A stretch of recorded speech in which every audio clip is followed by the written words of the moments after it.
Esta es una condición resolutoria. Si no gana Olimpia, perdés, en este caso, la propiedad que te estoy entregando, ¿verdad?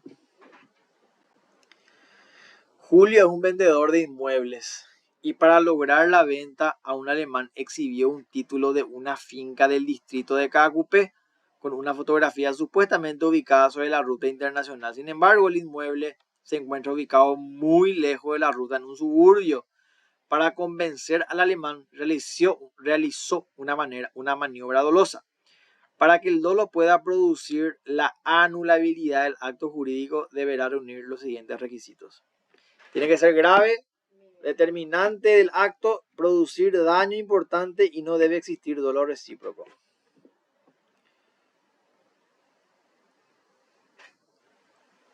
Excelente, este es.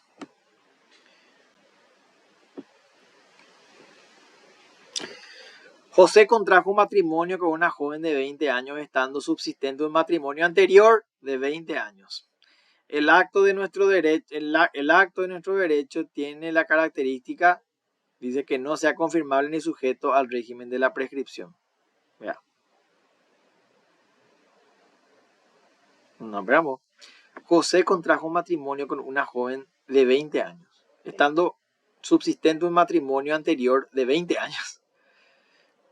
Dios mío, qué degenerado es José.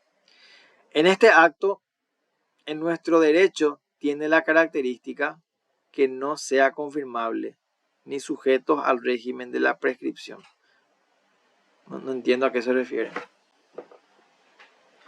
Que es confirmable, que sea saneable. No se puede sanear el vicio si es un acto nulo. Que las autoridades administrativas judiciales puedan dar validez, que solamente puedan anularse por pedido de la parte. Para mí que esta que está marcada es la correcta, pero creo que esto nosotros ya no estudiamos. Arnulfo, para defraudar a sus acreedores, transmite simuladamente todos sus bienes a Alberto. Pero luego Alberto trató de apropiarse de esos bienes sin devolver al verdadero dueño. En este caso, la prueba entre las partes del acto simulado puede ser siempre el contradocumento. ¿Se acuerdan? Únicamente. Claro, porque es un acto lícito. Para defraudar es. Cuidado. Este es un acto ilícito.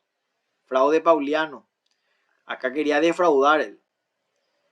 Son admisibles todos los medios de prueba. Cuando hablamos de ilícitos, son admisibles todos los medios de prueba.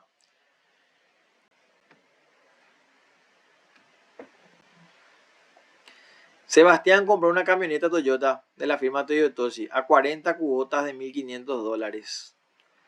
Nuevamente habla, ¿verdad? La falta de pago de 2 cuotas hará exigible la totalidad de la obligación. Eso es caducidad del plazo. El señor Pedro Román, hijo de un acaudalado, ofreció en venta su futura herencia. Sabemos que eso es un acto nulo. No se puede vender una herencia futura. El señor Sinesio González celebró con un vecino, Estefanio Martínez, un contrato para la utilización de un inmueble rural. En el título del contrato dice contrato de comodato, lo que implica que el titular sea el uso de forma gratuita. Sin embargo, en el cuerpo del contrato dice que está obligado a pagar 1 millón. Este contrato es sujeto a la conversión, ¿verdad? O sea, siempre la calificación errónea de un acto no obsta a su validez, ¿verdad? Esto ya está. Creo que están repitiendo un poco acá las preguntas. Son los mismos temas, pero están cambiando nomás de nombre. Juan plantea una demanda de nulidad en razón de que en la comisaría se le ha obligado a transferir el inmueble. El juez, aplicando correctamente el derecho, declaró la nulidad, ¿verdad? Siempre cuando hablamos de violencia como vicio de los actos jurídicos, plantea que el acto es anulable. Por lo tanto, produce efectos recién desde la declaración, desde la sentencia del juez. No. Es nunca. Exacto. Si A se compromete a transferirle a B la propiedad de su casa, si la selección paraguaya de fútbol gana la copia, Nos encontramos ante una condición suspensiva. Claro, si ganás, te entrego tal cosa. Dagoberto, ya hablamos también, ¿verdad? Y Sindulfo suscribieron un contrato de permuta de sus bienes, muy valiosos, pero por tratarse de un contrato donde las cláusulas solo tienen efecto interpartes, por principio no podrá beneficiar ni perjudicar a los demás. Por principio de relatividad de los actos jurídicos, sin embargo, existen excepciones. Como sabemos, el principio de relatividad dice que el efecto de los actos es solamente entre las partes y las excepciones son los acreedores quirografarios, sucesores universales y terceros beneficiarios, ¿verdad? Un acto jurídico válido entre partes no produce efectos hacia otros ajenos a aquel. ¿A qué nos referimos? Nos referimos al principio de relatividad. El vencimiento anticipado de un plazo es lo que denominamos caducidad del plazo. Si se supeditan los efectos de una renta vitalicia a la muerte de una persona beneficiada con la misma, estamos ante en presencia de un plazo indeterminado. Claro, renta vitalicia para la muerte de una persona. Y bueno, no sé cuándo te vas a morir, pero te vas a morir en algún momento. Entonces eso es un plazo indeterminado. Cuando las partes formalizan un acto jurídico que en realidad tiene otro contenido totalmente distinto al instrumento mantenido en reserva en un contradocumento, es una simulación relativa. La simulación absoluta es un solo acto aparente. La relativa es uno aparente y por debajo hay un acto desconocido que es el real. Juan es un hombre adinerado. Fue declarado incapaz por una sentencia y nombrado curador a Oscar. Sin embargo, Juan procedió a la venta de un inmueble que tenía en la capital sin necesidad de contar con la venia del curador. Habiendo percibido el precio y entregado la posesión, este es un acto considerado nulo, porque él es nombrado incapaz por una sentencia. Todos los actos que un interdicto realice son nulos. ¿Por qué? Porque no hay capacidad. Por lo tanto, el acto nunca produjo efecto. Es un acto involuntario. ¿Por qué involuntario? Porque no existe discernimiento. ¿Por qué no hay discernimiento? Porque fue declarado incapaz por una sentencia. ¿Cuál era uno de los presupuestos del discernimiento? Que no pese interdicto o inhabilitación. Acá él fue declarado incapaz por sentencia judicial y se le nombró un curador. Pedro, ante un arrebato, con mucha ligereza decidió vender su campo a Alberto, no habiendo abonado ni el 50% del precio. En este caso, claro, acá concurren los dos elementos: la ventaja excesiva y la ligereza. Se presume la nulidad ya. Acá hay ya nulidad. Los actos nulos en nuestro derecho tienen la característica que no son confirmables ni sujetos al régimen de la prescripción, o sea, no tienen plazo de prescripción. Los actos anulables lo que tienen plazo de prescripción que es de 2 años, pero los actos nulos no son imprescriptibles y no son confirmables, ¿verdad? No se pueden ratificar ni confirmar. Según el 343. ¿Cuál es la respuesta de ese anterior? Que no sean confirmables ni sujetos al régimen de la prescripción. Según el 343 podrán celebrarse por medio de representantes, actos entre vivos y actos que versen sobre derecho de familia siempre que expresamente la ley admita. Y hay creo que un solo caso que es el del matrimonio, ¿verdad? Cuando existen dos negocios, uno real y uno oculto, o otro ficticio, que se presenta como celebrado, pero que en realidad no se concluye entre las partes. Cuando existen dos negocios, uno real oculto o disimulado y otro ficticio, que se presenta como celebrado, pero que en realidad no se concluye, sí, relativa, simulación relativa. Alberto, ante la amenaza de ejecución por parte de sus acreedores, transfiere su establecimiento ganadero a Juan Este a su vez firma un reconocimiento a favor del vendedor sobre la verdadera titularidad del dominio. Nos encontramos ante una simulación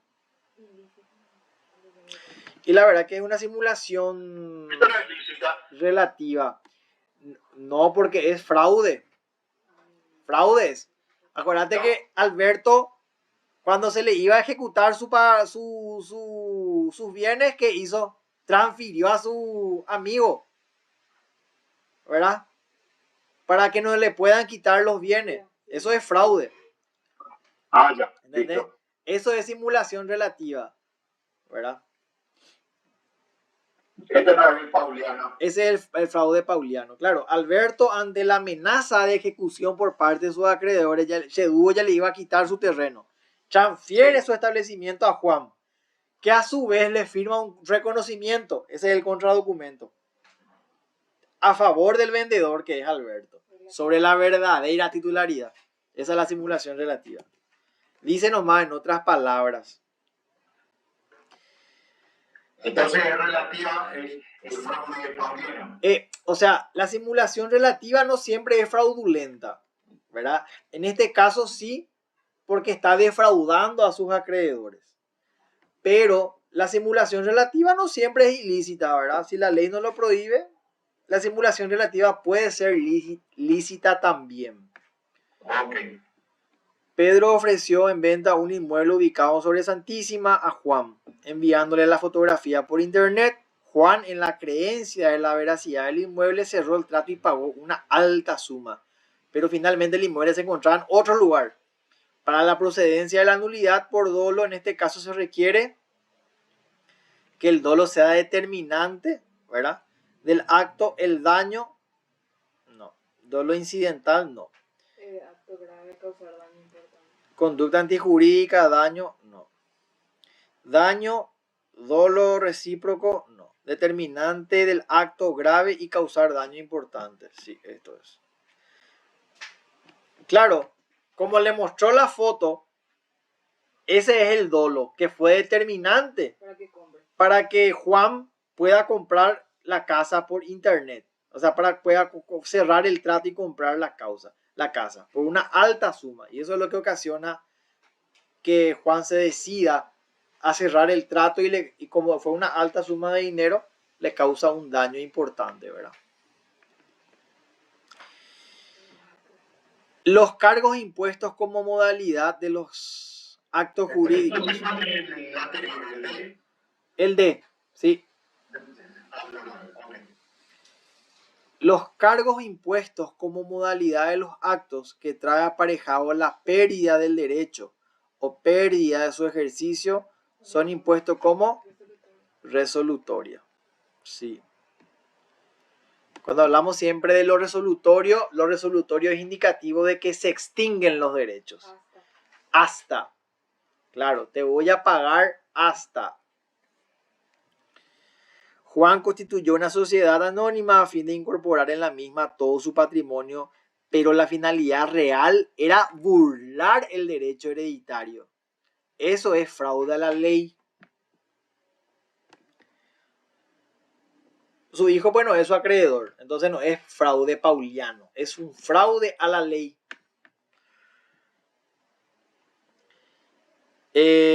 Los instrumentos públicos anulables, los autorizados por el oficial público después de comunicar su suspensión, reemplazo o destitución del cargo. Espera, hay más correctas acá. A y B son correctas. ¿Por qué? ¿Qué dice la A? Los autorizados por oficial público después de comunicar su suspensión, reemplazo o destitución. Esa es una correcta.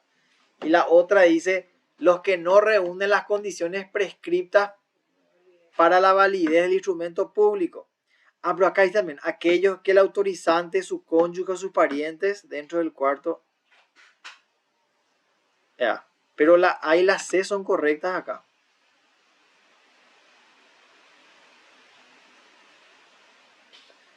Viste que si tu escribana es tu hermana, tu tía, tu mamá, no puede. Y esa es la opción C. La A y la B.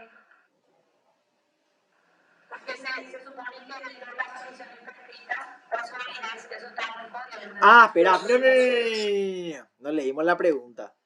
Son instrumentos públicos anulables, dice, no nulos. No nulos.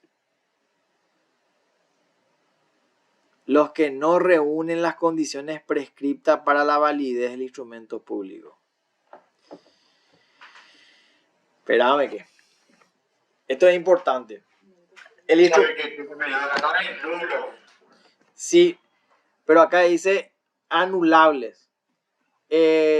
La opción A hace referencia a instrumento público nulo. La opción C hace referencia a instrumento público nulo.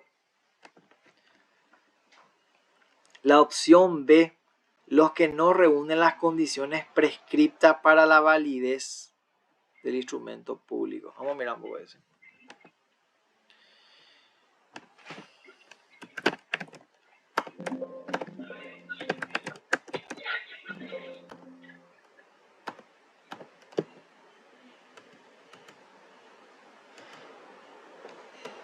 Espérame.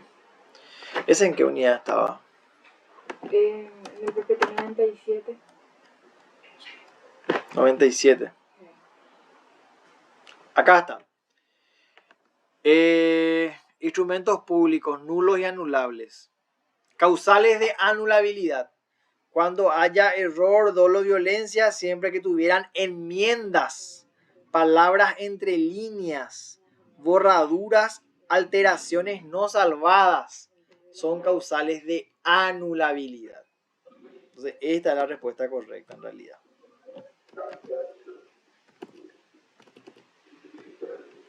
Entonces, ninguna es correcta acá.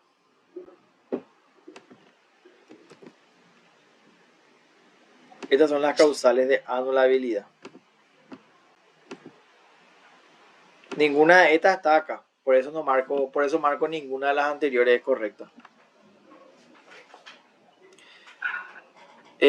Los que no reúnan las condiciones, dice,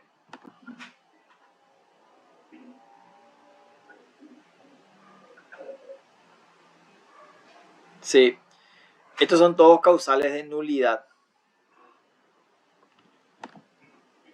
Porque dice incompetencia. Artículo 378. 378. 378. Serán, dice, anulables si el oficial público, las partes, los testigos lo hubieran autorizado, suscrito por error, dolo, violencia, o sea, vicio de la voluntad, siempre que tuvieran enmiendas, palabras entre líneas. Eso es anulable. Va a ser nulo, dice el 377, los que el oficial público autorizó después de haber sido comunicada su suspensión, reemplazo, ¿verdad? Aquellos que le autorizan ante su cónyuge o parente dentro del cuarto grado maembo y los que no llenaren las condiciones prescritas. Claro, los tres son causales en realidad de nulidad.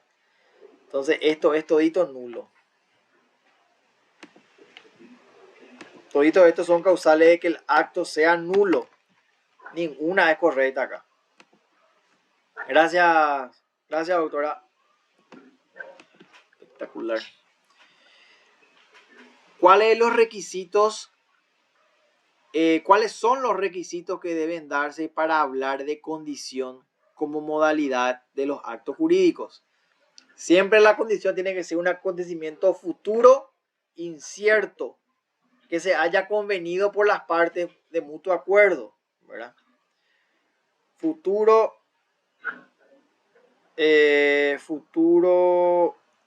incierto, sí, esta es la D.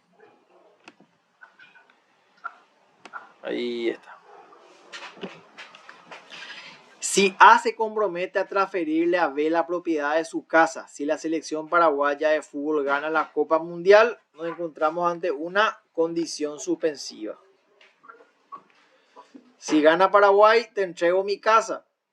No sabemos si Paraguay va a ganar. Puede que gane o puede que pierda. Hablando de eso, ¿cuándo juega Paraguay? La privación de los beneficios del plazo antes de su vencimiento en virtud de una disposición legal o convencional por medio de la cual se tiene por cumplido el término netamente adelantándose los efectos, es lo que llamamos la caducidad del plazo, ¿verdad? El no pago de 2 cuotas consecutivas determinará, ¿verdad?, el pago de toda la deuda. Eso es lo que denominamos caducidad del plazo, ¿verdad? El dolo principal da lugar a los siguientes efectos: la anulabilidad del acto, y sí, toditas son correctas. El resarcimiento de los daños y perjuicios, la anulabilidad del acto y el resarcimiento de los daños y perjuicios, la nulidad del acto, la prescripción de la acción a los 2 años de que el vicio es conocido. Sí, todas son correctas. Está correcto. Son instrumentos públicos nulos. Acá sí. Los autorizados por el oficial público después de ser comunicada su suspensión, reemplazo, sí.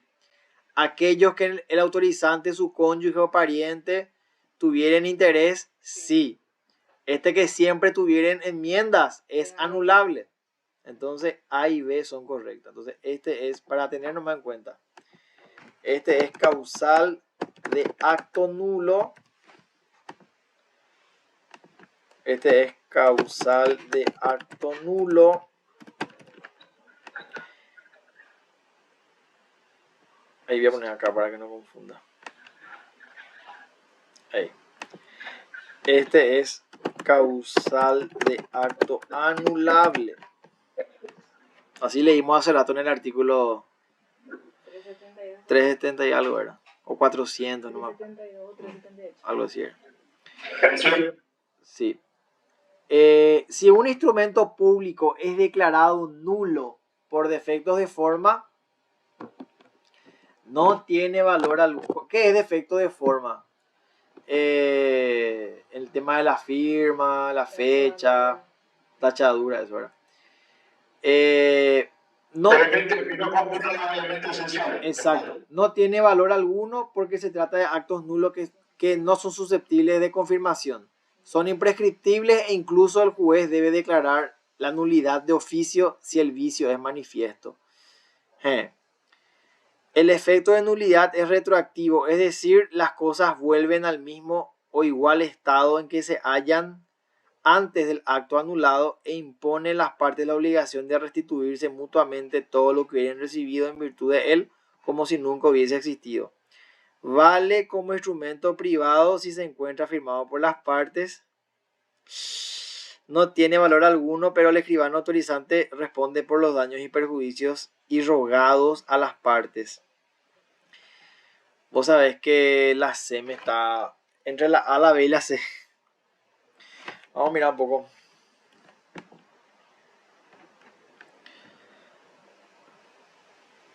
Dice instrumentos públicos nulos y anulables. Validez como instrumento privado.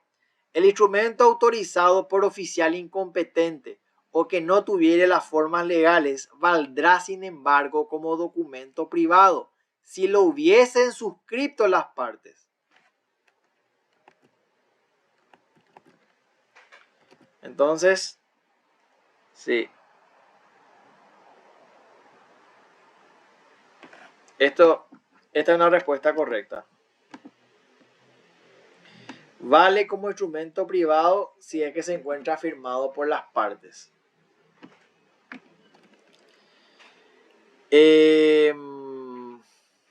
Sí. Es cierto, entre la A y la B son correctas las afirmaciones, ¿verdad?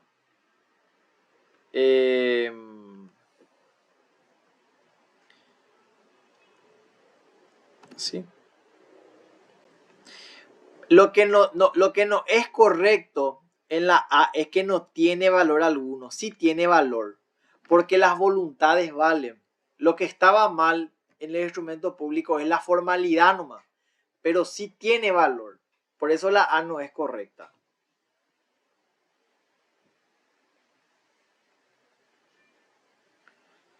La C está bien. La C es la opción. Vale como instrumento privado si es que se encuentra firmado por las partes. Si la condición suspensiva se encuentra pendiente de cumplimiento, o sea, si no se cumplió todavía la condición, el deudor, dice, puede repetir los bienes entregados por error en ejecución de la obligación condicionada. El deudor goza del derecho hasta el cumplimiento de la condición. ¿Sí? El deudor debe los frutos hasta el cumplimiento de la condición. Los interesados pueden utilizar todas las medidas ejecutivas para el cobro. Ninguna de las respuestas es correcta. ¿Ve? Sí. Lo del gozo del derecho. Sí, hasta el cumplimiento de la condición. Claro, si yo le digo a Karen, Karen, te entrego mi auto si mañana gana Paraguay, yo tengo el derecho a usar mi auto. Si mañana gana Paraguay, a partir de ese momento Karen ya es la acreedora del derecho y puede usar el auto. Pero mientras tanto... Pero no necesariamente tiene que ser un deudor, Suazo. No, pero el deudor pues es el que tiene la obligación de cumplir con la condición. ¿Entendés? Si yo pacto con Karen, Karen, si mañana gana Paraguay, te entrego mi camioneta. ¿Quién es el sujeto obligado a entregar la camioneta si gana Paraguay? Yo. Por lo tanto, yo soy el deudor. Karen, si gana Paraguay, es la acreedora, es la que tiene el derecho a exigir la camioneta, si es que se cumple la condición. Pero mientras no se cumpla la condición, el deudor goza del derecho. Yo tengo en mi camioneta hasta que Karen, o hasta que gane Paraguay y Karen tenga el derecho de usar la camioneta. Esa es mi lógica, ¿verdad? Este tema de los frutos es lo que también me hace ruido, la verdad. La verdad. Vamos a ver un poco. ¿Esto qué unidad era? Condición.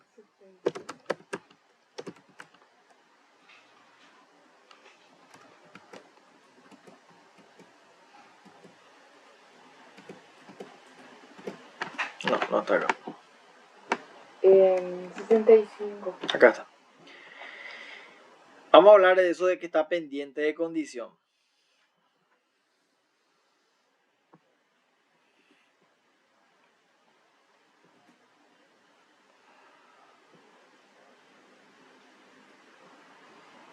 Acá está. Efectos de la condición suspensiva. Pendiente de condición. No puede exigirse el cumplimiento de la obligación a ella subordinada.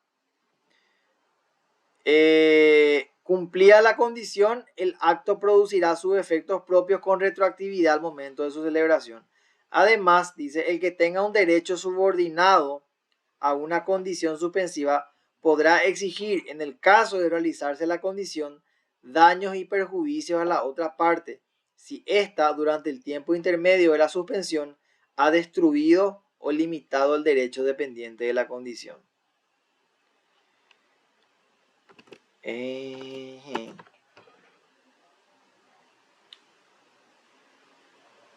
deudor debe los frutos. Los interesados pueden utilizar todas las medidas ejecutivas para el cobro. El deudor goza del derecho de cumplimiento hasta el cumplimiento. El deudor puede repetir los bienes entregados por error en ejecución de la obligación condicionada. Si alguien ha dispuesto de un objeto bajo condición suspensiva, todo acto posterior efectuado sobre dicho objeto pendiente de la condición será ineficaz si la condición se cumpliere en la medida que perjudicase el efecto pendiente de ella. Esto es efecto de la condición resolutoria ya. Esto es efecto de la condición suspensiva. Acá tiene que estar la respuesta. En nuestro código existe un principio general con relación a los efectos de la condición, según el cual sea la clase de condición suspensiva o resolutoria. Cuando se cumple, opera ella retroactivamente.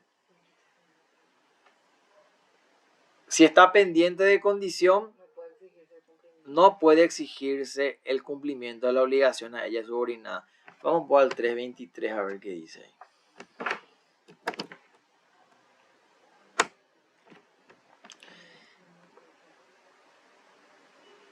Acá está. Si por error el deudor hubiera entregado los bienes en ejecución de la obligación condicionada, podrá repetirlo, dice. Que es la opción A. El deudor puede repetir los bienes entregados por error en ejecución de la obligación condicionada. Si por error el deudor hubiese entregado los bienes en ejecución de la obligación condicionada, podrá repetirlos. Ya. La A es. ¿Cómo se entiende? Viste que dice, el deudor puede repetir los bienes entregados por error en ejecución de una obligación condicionada. Si todavía no se cumplió la condición y yo ya entregué los bienes, yo puedo solicitar que me entreguen otra vez. ¿Entendés? Porque todavía no se cumplió la condición. El deudor puede repetir los bienes entregados, dice.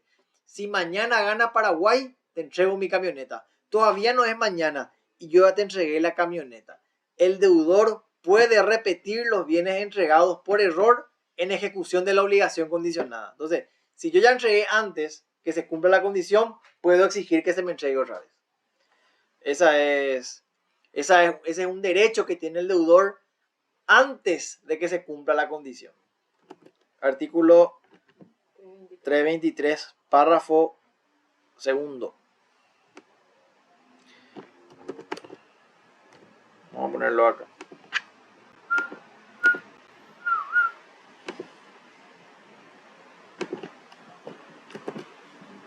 Más chiquitito.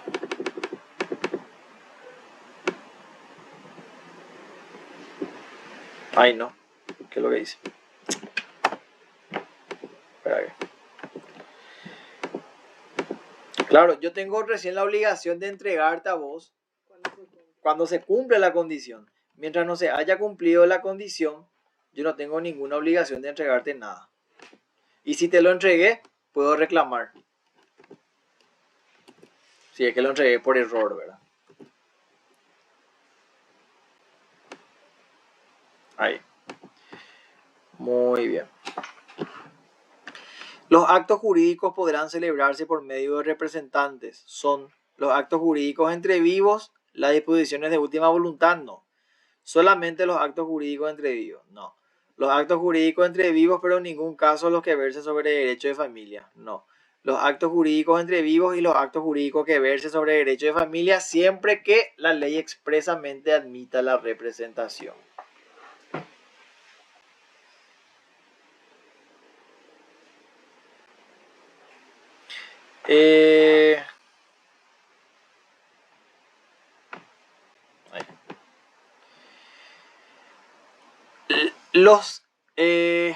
Los efectos de los actos jurídicos recaen sobre las partes que son titulares de los derechos en juego. Entonces, si Juan en nombre propio celebra un acto jurídico, compra-venta, con Luis, ¿en qué carácter concurre Juan a la celebración?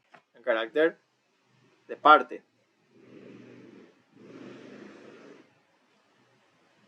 Y sí, él es la parte. ¿Por qué? Dice, el efecto... Ahí voy a marcar bien. El efecto de los actos es que recae sobre las partes que son titulares de los derechos. Entonces, si Juan en nombre propio, él no usa representantes, realiza un acto que es de compra-venta con Luis, ¿en qué carácter concurre en este caso Juan? Juan es una parte ahí. No hay ni representante ni... No, él es la parte. La prueba de una simulación ilícita entre las partes de un acto simulado dispone, son admisibles todos los medios de prueba. Siempre cuando hablamos de simulación ilícita, son admisibles todos los medios de prueba. Cuando hablamos de una simulación lícita entre las partes, ¿cuáles son los medios de prueba? El único, el contradocumento. Cuando existen dos negocios jurídicos, uno real que permanece oculto y otro disimulado, ficticio, que se presenta como celebrado, pero en realidad no se concluye, es una simulación relativa.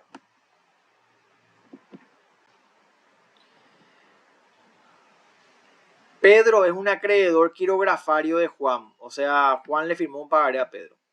pero este tenía un campo en el Chaco y a fin de burlar a su acreedor Pedro, Juan oferta en venta a un amigo muy cercano, Sebastián, a un precio módico. Entonces Pedro inició la acción revocatoria o pauliana. En consecuencia deberá probar. ¿Qué tiene que probar en este caso Pedro? Que ese acto jurídico realizado por Juan va a causar la insolvencia, ¿verdad? Y como es un acto jurídico oneroso, nos tiene que probar en este caso el concilium fraudis. ¿Por qué? Acá dice que le vendió, ¿verdad? Sí, le vendió. Entonces no hay que probar concilium fraudis porque eso ya se presume. Lo que tiene que probar es que el acto es de fecha posterior al crédito que recibió en este caso Juan. Entonces, Posterior. y sí, o sea, tiene que probar la fecha anterior al crédito. O sea que el crédito que le dio Pedro a Juan tiene que ser anterior al acto La fraudulento. insolvencia del deudor y que el crédito sea anterior. Sí, la insolvencia del deudor y el crédito anterior. Exacto. Ahí. Porque después dice la insolvencia al concilium. No, el concilium se presume. El concilio en la fecha no. La insolvencia, la amistad cercana, no. Está bien. Está perfecto. Bueno, señoras y señores,